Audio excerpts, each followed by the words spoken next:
guys, and welcome to another episode of the Good Human Podcast. Today we're going to discuss a study that was done 80 years ago by Harvard University on human happiness. And it was one of the biggest studies and longest studies ever done on the subject. There's something like 1,300 participants, and it went on for many years, and they looked at all the elements about what it takes to make human beings happy. And I don't know, I think that most people don't actually really spend an awful lot of their time thinking about how to be happy. They want to be happy, they want to experience happiness. You know, they're happy when their dog greets them when they come home from work, but they don't really think about, and this is something I have spent a lot of my life thinking about, like what really deep inside creates contentment and happiness. Yeah. And luckily, Harvard did a study on it. No, So we have the answers. We have the answers. So if you just do these 5 things, that's Guaranteed. That's gotta be the name of the podcast. Do these 5 things, And be guaranteed happiness. But actually, also yes. Yeah. Also yes. I mean, let's take away before people kick off about it.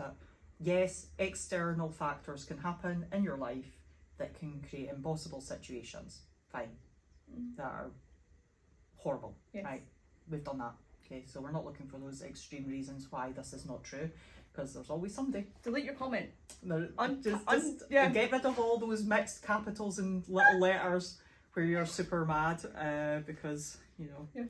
What about, let's not go there. Right, so, the 5 lessons from the longest study ever conducted on health and happiness. What did we learn? I honestly think some of the things won't be that surprising, but I think it's the dig into them bit that's important. So the quality of relationships, strong and supportive connections with family and friends and community, lead to a longer and more fulfilling life. 100%. So, okay, so simple, right? So why are we not all doing it? I think we mistake what it is. I think we when people say something like that, they think just their friends or just their pals. But what I actually think it is like a real deep connection with somebody. Like you, me. Yeah, that is what it's like. 100% actually, it is what it's like. But people get mixed up with friends that they might just go to the pub with, or you know, those kind of like fair weather friends, which I actually think some people might only have those type of friends, you know, or they might not be aware themselves. Do you think that comes from them? Yeah, I think you attract into your life what you're kind of putting out there. So if you're only ever meeting people at a kind of surface level, you'll be okay with being surrounded by those people, but you'll probably kind of feel something. So do people need to be more vulnerable to have meaningful friendships? You can't be vulnerable with the wrong people. So you can't be vulnerable with people who don't make you feel safe and open. Yes, so you do need to be more vulnerable, but you have to pick the people, because it's not everybody, and you learn that really quickly. It might not even be your family members. For me, it is. It's a couple of my family members. It's you. I've got really nice friendships that I know we can disagree. We could maybe even argue, but we're still okay. You know, and they are critical. They're critical from an evolution point as well. Like biologically, I think we're hardwired to need that safety with people.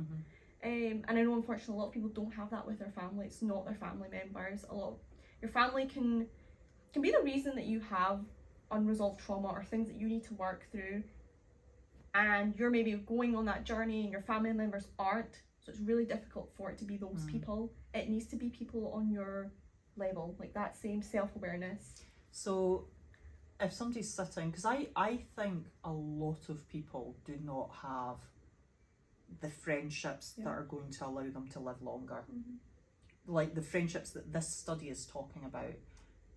I'm gonna, like, I genuinely think a lot of people do not foster those friendships.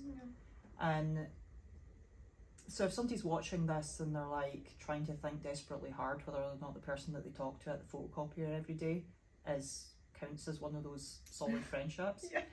like where can that person go? Like how does that person like find a better friend than the photocopier buddy?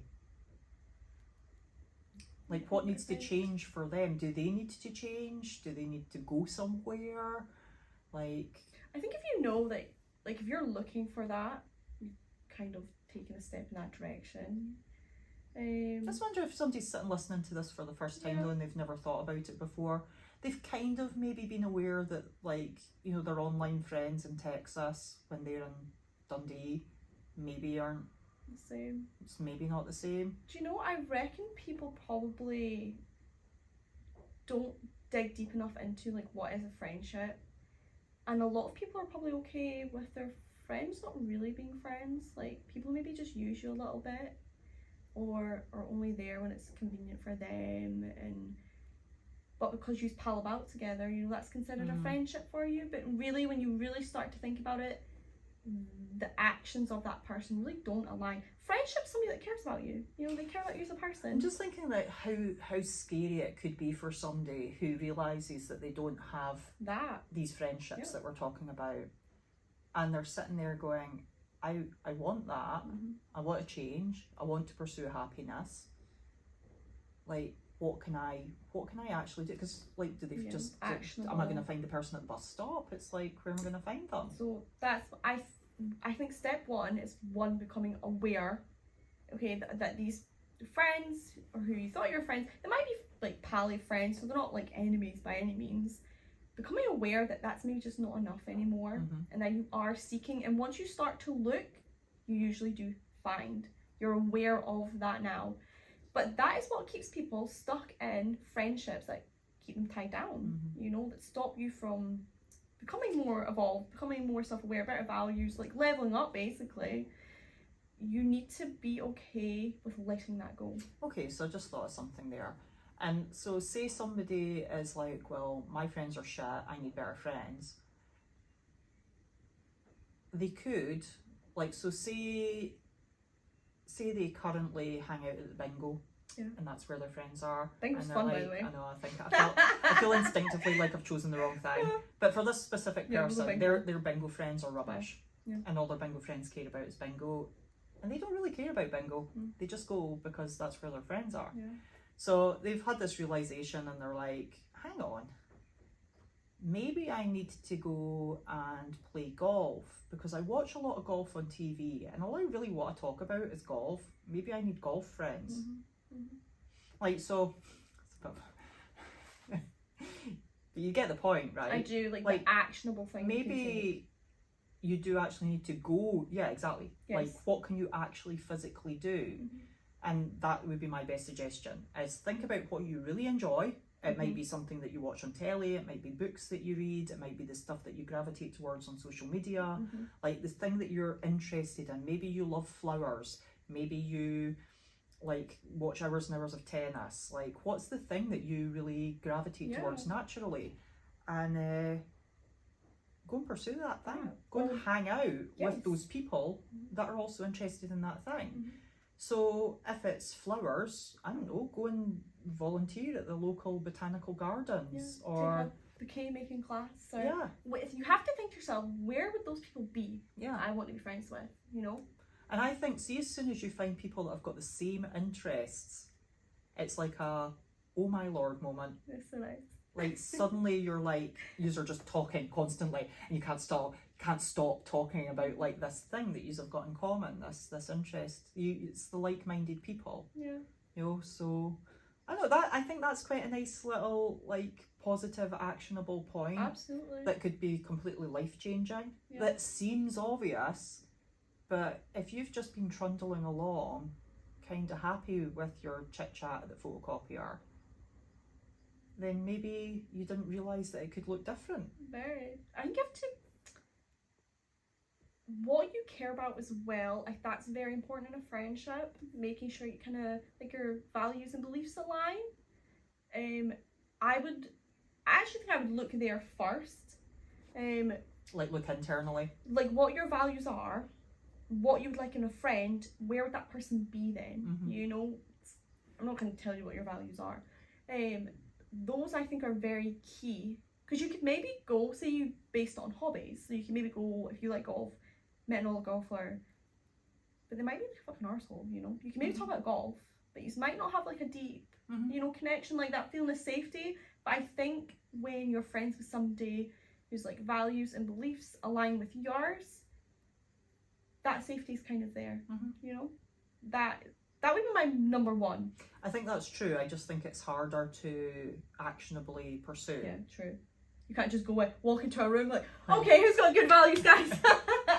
Who likes being a good friend? I sort of feel like you automatically wouldn't be friends with those other people, but I'm wrong. Do you know what I mean? It's like, because I have had friends in the past that I've kind of thought about later and been like, I was a friend with them. yeah, like, why did I hang around with them so much? And actually it was because we had the same interest. Yes, that's happened to me. And I got a little bit trapped in the friendship. So yeah, there's a wee whoop whoop warning there. Just be careful of that too. But I think something that people do that maybe we haven't really touched on is I think there's a modern problem of pushing people away. Isolation. Yeah. It's very popular. Keep your fingers off the keyboards, guys. Keep your fingers off the keyboard. It's very popular to describe yourself as an introvert. I'm getting personally attacked here, guys. Yeah. People are starting to hyperventilate. And I'm not saying you're not introverted. I'm just saying, are you?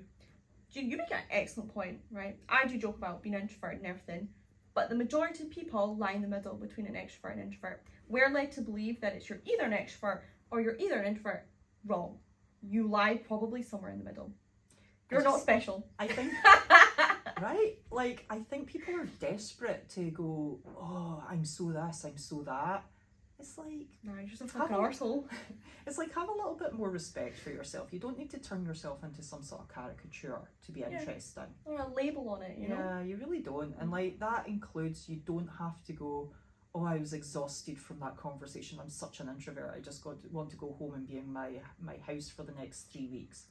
It's like, calm down. You were just speaking to the wrong person. Like, do you have to be so dramatic about it? You're so right. You're so right.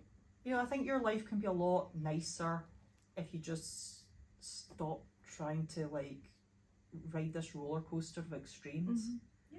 And just go, yeah, okay, maybe I'm not going to spend my time talking to that person again, but like, I don't need to. Yeah, that hard. Yeah. Absolutely. Yeah. Anyway, so strong relationships. One of the ones that we didn't talk about there, which I think we should before we move on, is community. Because I came to realise deeply how important this is. And for somebody who grew up in the farming community, basically, you know, on my own in the middle of, well, not on my own, had my family, but in the middle of nowhere.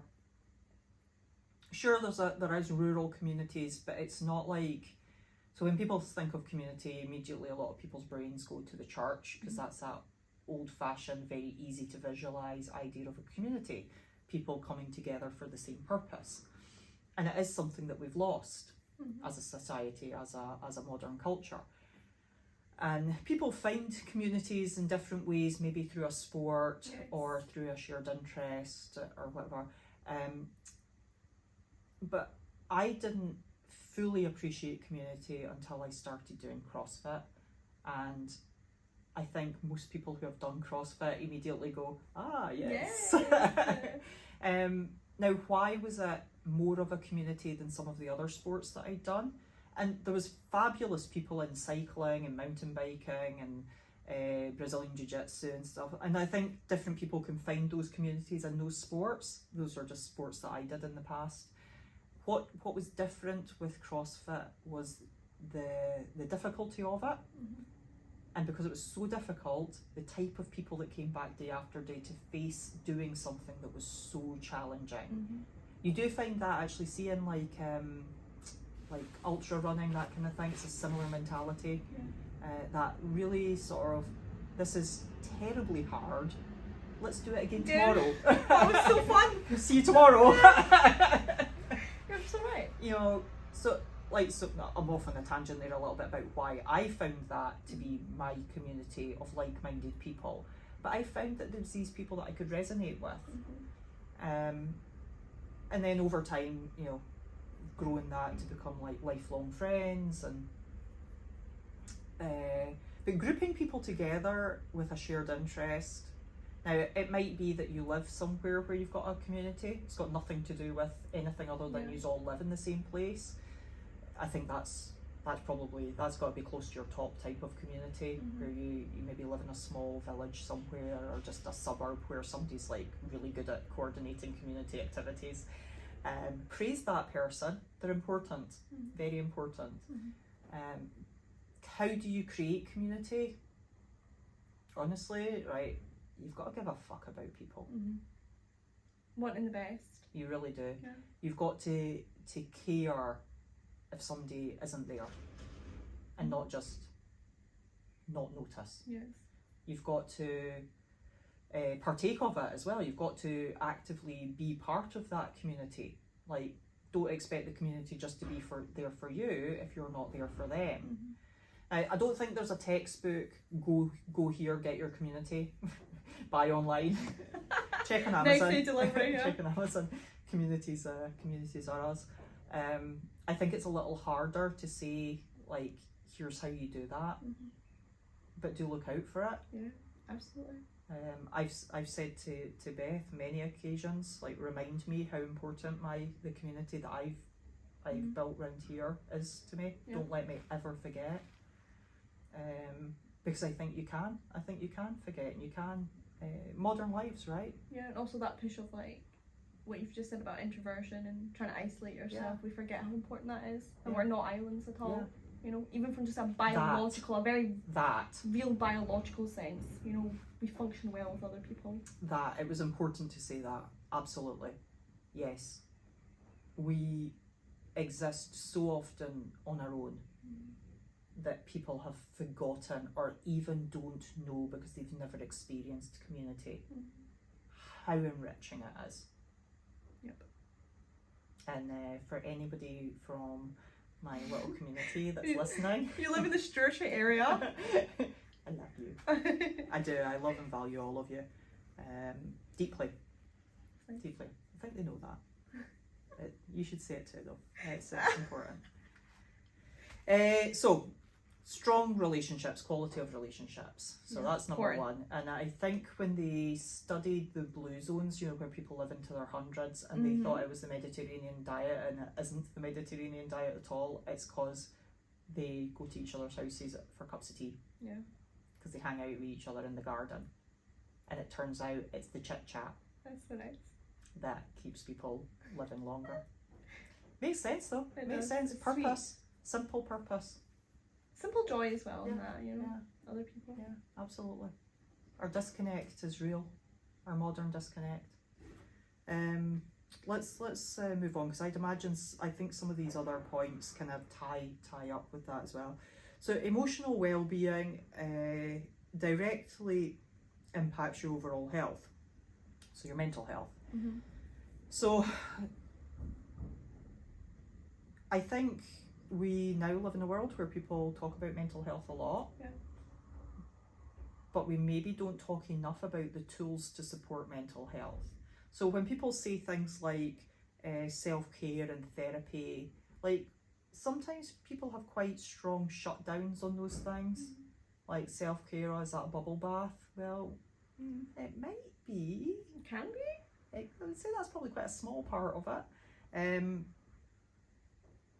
Like, I think if people spend more time thinking about how they feel and really paying it, like emotional intelligence, like really paying attention to how they feel emotionally and not just how they feel physically, like, people are very quick to go, oh, I cut myself. It hurts. But they're not quick to go, I'm really angry about that. Like, why? Really uptight, really stressed. Like, why do I feel like this? Why today do I want to punch everybody in the face that I meet? You know? I remember once, back in a past life when I was teaching some guys how to drive a truck. Sorry, tangent, but it was a very visceral moment. And we'd parked at the side of the road, and this woman reverses out of her driveway and starts yelling at us. Like, we were just parked at the side of the road, and she just said, we couldn't hear her, she was in her car. Right, so she reversed right past us out into the busy road, like without stopping, because she was so angry, right? And then she whirled around and she parked on the other side of the road, and she phoned my work, and they phoned me. And they're like, did you just upset someone? And I was like, I think she drank too much coffee. And I was very flippant about it, but it's always stayed with me, because what stayed with me was, what stress, what condition, what lack of emotional intelligence is she experiencing in order to behave in such an uncontrolled way? Yeah. Like, either what has just happened to her, what is her day going to be like, was it too much caffeine? You know, like, what is happening in that person's world that she is that out of control? Yes. Sounds a bit obvious as well to say like emotional well-being playing into your happiness, but it's such a, like what you've just said, really paying attention to things that make you feel anything other than like okay, or take you to feel sad and take you to feel stressed and angry. And I think we go about our lives thinking it's okay to feel like that every day. Like anger and sadness are a part of our everyday experience. Like, no, your work should not be getting you so angry every day, and it should not be making you feel sad or annoyed. Like, that is damaging to your emotional well-being and your happiness. That's self-care. That is self-care. Yeah. Being able to take like the really hard things that make you feel awful and do something about it, or doing hard things that make you feel great and doing them. That's real self-care. So doing the hard things that you know are going to benefit you. A little bit of adversity and overcoming of adversity. Yeah. I also think therapy is one of the best things that anybody can do for themselves, especially if you're going on a journey of self-awareness. And people have it in their head that they have to have something wrong with them to go seek therapy. No, you absolutely don't. People have therapists as like life coaches or somebody to talk to if you've maybe not got like a really deep connection with somebody that you feel close to discuss your life with. A therapist can be a great solution to that, to go and help you work through problems, because a therapist doesn't tell you what to think and how to feel. They help you understand, they help you work that out. So as far as emotional well-being goes, everybody should do therapy if that's within your budget and everything, and you I think that's quite interesting. don't have to have anything wrong with you at all. I think so. Like, proactively seeking being in a better mental state rather than waiting until something goes wrong and then trying to fix it. Yeah, your life can be great. You can still go to therapy, you know? I agree. I think that mantra that I've got that's like, no matter how good life is, it can always be better. Yeah. And like, I don't say that as a joke. I mean, people laugh when I say it, but I do not say it as a joke. Always. Like, your life can be amazing, but it can be better. And why not? That. If no other purpose in this earth, why not make your life even more, like, amazing? Like, I think, and it's funny, like, because when I say it, people push back, or they give me all the reasons why their life isn't great, and it's like, well, that's not what I said. Oh, bless. And it's like this, people have this gut reaction, this instinct that life should be difficult. Do you know how many times I read, and it grates me, life is a struggle. Once you get better with that, once you accept that, you'll be much better off. Once you realise that life is a struggle, everyone needs to know life is a struggle. It's a competition as well, who's struggling the most. Yeah. Oh, it is true that. It's so true. You're not working a 15-hour day. I get that elements of life are difficult, but do you know what makes life much easier? Because I've got a list here of 5 things. But Right. your mental well-being makes difficult things easier. So when you've spent time working on your emotional intelligence, as in understanding why you feel about things the way you feel, the difficult things get easier. Now I'm going to take one of the biggest pain points and I'm going to mention grief. Okay, so most people have experienced grief in some way, even in fact some people experience much more grief when a pet dies. I still miss my cat. It's been dead for 20 years. I still miss it. What was his name? Like a Candy. Candy. She triggers a little Oh. emotion. It's the only thing in my house I've got a photo of, like as a person. She's a cat, but Oh, weirdo. it's been said. Oh. Anyway, when it's a very British thing, if not culturally in other places. Other people will be able to advise me on this, but it's certainly a very British thing to be afraid of being sad and to push back against that so hard that people won't experience grief fully. And yet grief is a testament to love. Yeah, absolutely. You know, it's a testament to how, if you are so distraught at the loss of someone or a pet, that is a testament to how connected you were to that person, how much they meant to you, and how much you feel that loss. So that sadness is not a negative emotion. It is not something to be afraid of. It's something to experience fully. Yes. As a celebration. And I know people have heard this celebration of their life, celebration of that love, but I think people discount that too flippantly, because it really is.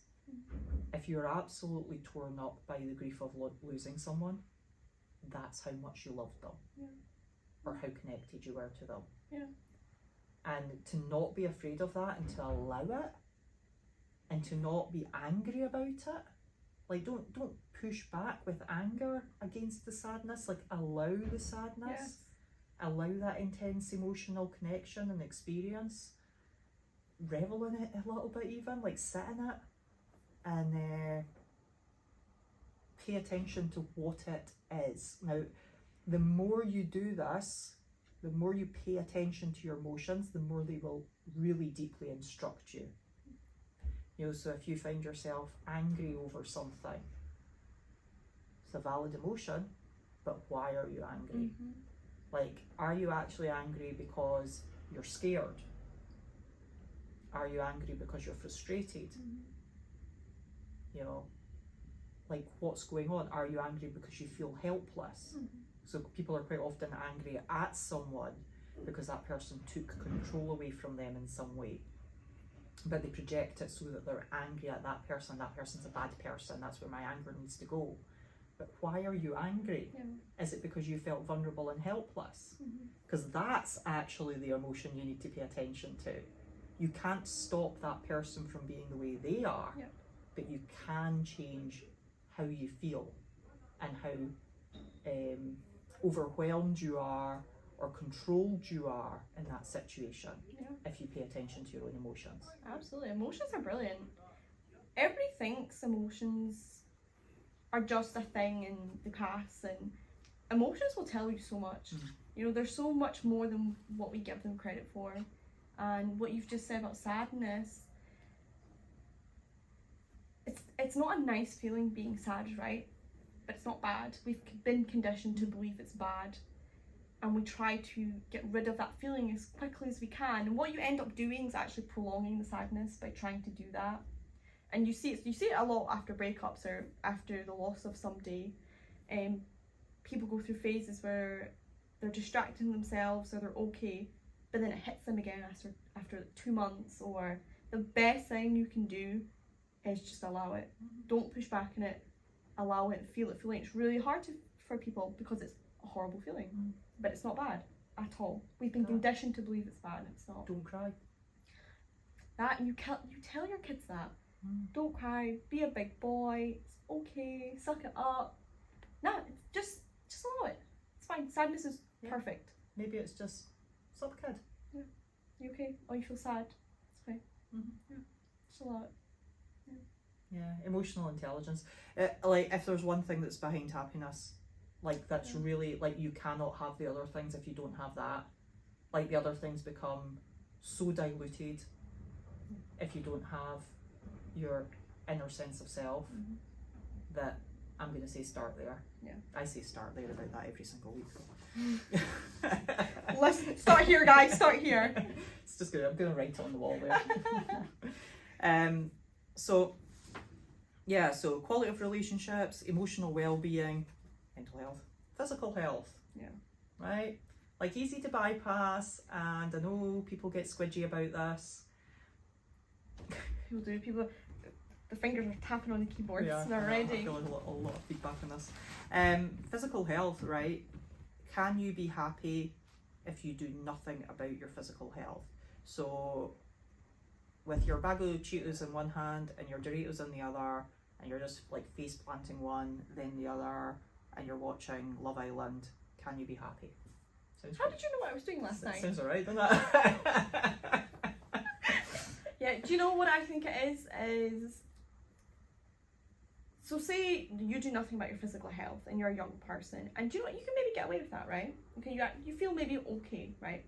But as you get into your 40s, your joints start to ache, or Excuse me? put on weight, or Your joints ache. specifically for it, they do. Anyway, I'm not thinking on she's 40 22. years about it. I think you're right. Well, I have them every couple bum baths every week to soothe the old joints. But as you age and your joints start to ache, or you can't move about so much as freely, that's when it becomes like a big issue. And that is when physical health starts to impact your happiness. How can you be happy if you're in pain? Yeah. You can't.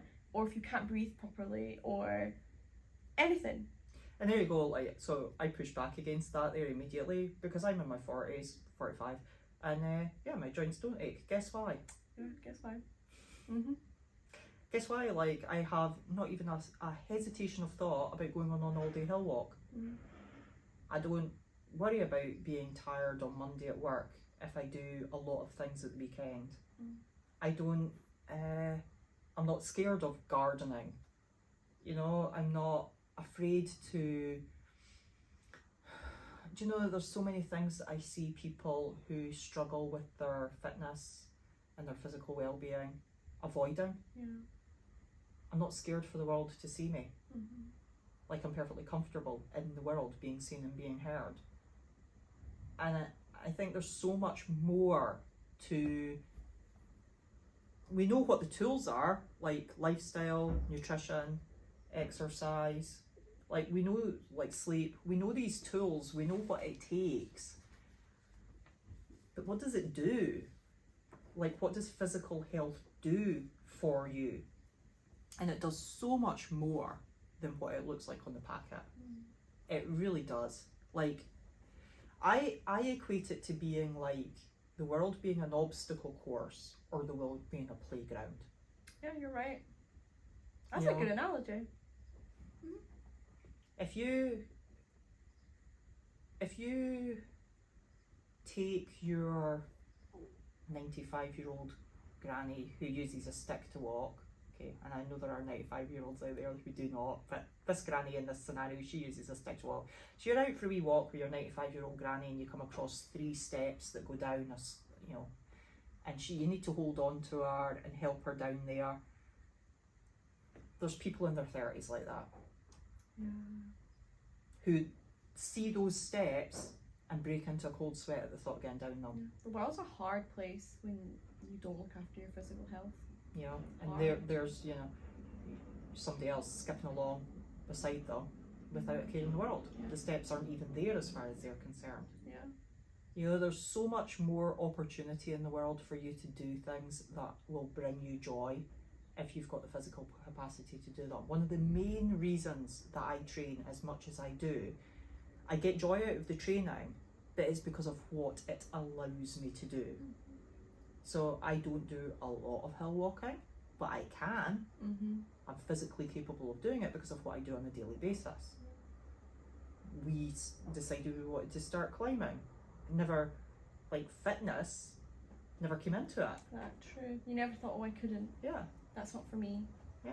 Like pretty much any sport or physical activity, I'm like, might not be very good at it. Cool, doesn't matter. But can I give it a go? The world, I can All give the it a go. choices you've got, the world opens up to you. You know, but I think at the crux of that as well isn't just like the physical health and like not being sick, right? So having a decent immune system and like bouncing back if you get an injury, Mhm. like healing quicker and all that. Like those really obvious things. But just how you feel in the world. Capable. Like I can promise you, and having been fitter and being less fit, I've been at all ends of the spectrum, and I've been like seriously injured for a very, very long period of time and suffered immense amounts of pain. I know what it is like to be incredibly unfit and not capable of doing stuff. And I can tell you right now that the depression, the anger, the frustration of being physically incapable affected my happiness. Oh, yeah. Versus now, being fit and being capable, like I can use that to make my life better. Mm-hmm. So not only do I feel better, but I can move through life and do what I want, and I'm not in pain when I'm trying to sleep. Yeah. You know, I'm not struggling to like get in and out of a chair. Mm-hmm. And I've been there and I've done that. Yeah. And that is miserable as shit. You're 100% right. See what you've just said there about your sleep, how your physical health impacts so many other factors that will make you so unhappy. You're not getting enough sleep, like, I doubt you're very happy, you know? No, you're not. You're, You know, people don't like to talk about sleep, and I get a lot of pushback when I do talk to people about sleep, and they give me all their reasons, all of them, why sleep's a problem for them. And they will like look at me like they hate me if I give them reasons why they're not sleeping well. right, okay. They will look at me like they hate me. It's so many people that don't care about their sleep. I think people think it's a non-fixable problem. Yeah. Like it's such a, like it's something that should happen naturally, but you do not live a natural life. Mm-hmm. So how can you expect to sleep naturally? That's so true. You eat Cheetos for breakfast. Like how can you expect to live naturally? Yeah. You don't see the morning sun. Mm-hmm. Like how do you expect to sleep naturally? Nothing about your environment is natural. You live in an air-conditioned, central heated house. Mm-hmm. So, yes. You know, I could all go on very and good on. points, yeah. But in terms of tools for sleep, what I will say is alcohol affects your sleep. This isn't about like, do we want to go into some sort of argument about this? Alcohol affects your sleep. Like, you can message me about it all you want. Why The you're ans- immune. The answer's still the same. Yeah. If you think it's different for you, it's just because you want it to be different for you, not because it is. You're not special. Caffeine after lunchtime affects your sleep. Mm-hmm. And that's also caffeine in fizzy drinks. Monster, for example. Yeah. Like caffeine doesn't just come in coffee. Yeah. And it affects your sleep. Do not tell me that you can drink coffee with your dinner and sleep just fine. I do not believe you. I think you just don't know any different. That you can might sleep, but it's not a good sleep. Do you know, people will tell me almost in the same sentence that they have coffee with their dinner and they sleep well, and then they'll immediately tell me something about how they woke up 5 times during the night. Lovely. And I'll be like, I don't know if I don't understand why I don't understand. God bless people. Nah. They will. And I sound like I'm being a bit of a dick here, but here's the thing. Like, people are in such denial because they want to protect those things that are super addictive. Alcohol and coffee. Like, those are my 2 number 1. Like, this is low hanging fruit stuff. Like, this is like, if you cannot accept those things and change those things, I'm not sure I can help you. Yeah. Like, because you're not willing to even consider. Yes. Mm-hmm. So, that very strongly said.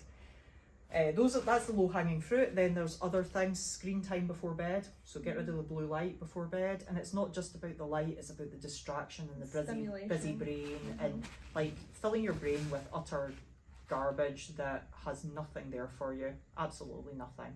And then you wonder why you're anxious and you like care about what you think the world thinks about you, even though the world's not thinking about you, but you're convinced it is. Heavy projection. Because you were sitting up till 3 o'clock in the morning reading comments on Instagram about some girl that looks fucking perfect, but everybody's slating her. Yeah. And you're getting, oh man, I can't even. Like, separate yourself from these things that are making your life miserable. So what else for good sleep? So get rid of the alcohol, get rid of the coffee late in the day, do a bit of exercise. Sugar before bed. Yeah, sugar before bed, Yeah. right? Yeah. Those Or are- even eating just before bed can be a wee bit like different folk with that. Depends what you've been doing during the day and what you eat. But let's just go with sugar before bed. That's a no. Don't drink too much water just before bed either. You'll be up all night peeing. Yeah, that isn't it? Obvious. A coolish room. Some people say a really cool room. I actually sleep fairly well in a warmish room as well. Like warmish, not too hot. It's going to be a nightmare. I think they say, no, I don't know what the temperature is. Anyway, there is you can Google it, temperature for your room. Completely dark room. Yeah. Earplugs, Noise. earplugs, eye mask, those things will help. Right, I'm going to mention one other thing about sleep that you might have to ask a friend. If you snore, you might be waking yourself up. Snoring can quite often come with lack of fitness. So that's it, enough said. Delve into that. Yep, Yep. enough said. But yes, it is not unheard of for somebody to wake themselves up repeatedly just from their own snoring. We really normalise snoring, you know? Yeah, And it's really not. yeah, You look into that if you snore. yeah. So sleep, really Yeah. important for your physical health. I think that'll do for that. Yeah. Find your purpose. So I think this can be a little bit misinterpreted. Purpose, like it doesn't need to be like a epiphany moment. Like, oh, that's why I'm alive. Yeah. This is it. This is the only That's why I was thing. born. I'm just gonna like breed rabbits. That's my purpose in life. Aw. Like, but if you take purpose as things that bring you joy, so I think I've taken some notes about the Harvard study here, and it's like discover what truly inspires you, and aligns with your values, and pursue activities that bring you fulfillment. So I think purpose is smaller than what a lot of people think. Yeah, I think people think it's a big grandiose. Yeah. And it's not. There's a really interesting in all of like self-actualization work, there's like a diagram of like what is fulfillment or what's a fulfilling purpose, and they found that it's usually 4 or 5 factors, and it's, if we're talking about work here, something that makes you money, because you need money in this world, okay, you can't deny that. Something that makes you money, something that you enjoy, so it intrinsically brings you joy, something that helps others, and there was like 2 or 3 more, but there is actually like factors that make something fulfilling and purposeful. But I agree with you, everybody thinks it has to be this big high-flying big deal, you And know, kind of like doctor, this lawyer. one thing. Yeah. You know, this one thing, this absolute focus that I can pour everything into, and I get my fulfillment out of that purpose, that singular purpose. Also a choice. I think people think it's all pre-designed, as if like they don't get to choose what their purpose like is. destiny. Destiny. And Yeah. it's not. You feel so passionate about worm farming. Worm farming could be your passion and your purpose. You choose what your purpose is based on what you value. Yeah. Maybe that is why they were put here on this Earth. in this It takes all simulation. sorts. Yeah. But don't get caught up thinking it has to be something grand, and also our perception of things that's grand is also totally made up. Have you ever It's seen such a societal the concept. guy? He's on like YouTube or Instagram or Facebook or something, and he loves trains. And he wears the camera on his forehead so you can see his face, and when the trains go by he gets like super excited. You've never seen that? Oh, I need to look that up, I love because that. he's famous in his own right for that. But he's famous for He's famous for his happiness. Yeah, that's nice. He's famous for his utter pure joy and enthusiasm for the trains. Mm-hmm. And I think people take themselves awfully seriously. Yeah, it just isn't good. You don't have to be a doctor, guys. Like, it doesn't matter. I think, like, is there no greater joy in life than a tiny horse? You know, it's like finding those things that are just like amazing. Yeah, that really bring you that sense of joy. Like, you can't, mind you, I would always argue that you just couldn't be angry ever if you had a tiny horse. But that, right? Like, you couldn't, could you? People get this really mixed up. Your purpose is not going to be doing something that requires you to do things you don't enjoy every single day. So if people get into their heads now, like a doctor, that's great, or a lawyer, what reality looks like is you just writing paperwork every single day, and you find that utterly unfulfilling.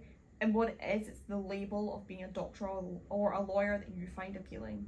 So the actual day in, day out is not joyous at all. Okay? That is where people go wrong. Your purpose is not going to involve you being miserable every day. You know, you might have to do hard stuff occasionally. You know, that's different. But your life is every day. You know, it's the thing that you're spending the majority of your time doing. It's not the title. It's not that one moment in time. It's what you're spending your time every single day doing. I said to a friend of mine recently that they were spending too many of their weekends. Like, they like their job, they're a teacher, and they do genuinely like their day job. But they were spending I said to them that they were spending too many of their weekends doing the things that they like, but not the things that they love. And here's the thing, you do not have an infinite number of weekends ahead of you. And do you really want to be in a situation where you wished you'd spent, like, what, do you know, you shouldn't even have to look ahead to look back and go, I don't want to be 80 looking back going, I wish I'd spent more time doing the things that I enjoy. Like, you should just not be in that situation. Just spend some time thinking about the things you actually enjoy and stop agreeing to do the things that you don't. Yeah. Like, do not go to the football on a Saturday if you really want to sit and knit a jumper. Yeah. Knit the goddamn jumper. Yeah, 100%. Like, seriously, go and meet your friends in the pub after if it's the social thing. You know, and then show them what you've done. Show them your knitting. What's that swimmer called? Tom Daly? Really, the knitting? Isn't it? Yeah. Good. Really, That is. really cool stuff. It's trying to incorporate those the things that bring you joy into your everyday, you know? Like, and really pay attention to what they are, though, because you might just be cruising along, kind of doing stuff that's all right. Why are you settling for all right? Like, why? Stop it. Stop. Like, seriously, stop it. Stop just going for all right. Stop just going for make do. Like, let's pursue being happy. Let's make happy a priority. Because guess what? And you might start with a, like, oh, but my family, or like, I need to do this and I need to, because we're all full of excuses for why we don't take action and ownership of our own lives. But guess what? You are a nicer person when you're happy. Your family are going to benefit. They're going to be like, how come you're so happy now? How come you're so much fun to be around? Can we come and do that thing that you love doing with you? Because you always come back from doing it and you're like so much fun. That happier, nicer, kinder, like, people benefit from that. It breeds like a disease. Happiness can spread like a disease if you allow it. Don't be scared of it. I think people are a bit scared of it as well. Like, they're a bit scared of it. Like, they get that happiness. Oh, you know, like, now I've lost it. Yeah, or it's leaving soon, or something's Yeah. gonna come take it away. That won't last. But you can keep enjoying stuff. You know. And then gratitude. So I think everybody's heard about gratitude. I think, interestingly, I think gratitude seeped in quite healthily. Like, it's sort of seeped into the culture, like, be grateful for things, and people don't push back against it too much, which is, it's nice actually, because people push back against a lot of good things, but gratitude seems to have seeped in and people accept it. I think maybe now it's become a little commonplace, like, so people aren't necessarily Like, feeling it. Yeah, they're not necessarily. Oh yeah, gratitude. Yeah, I'm supposed to write I down am a journal. grateful. I aren't am I? grateful.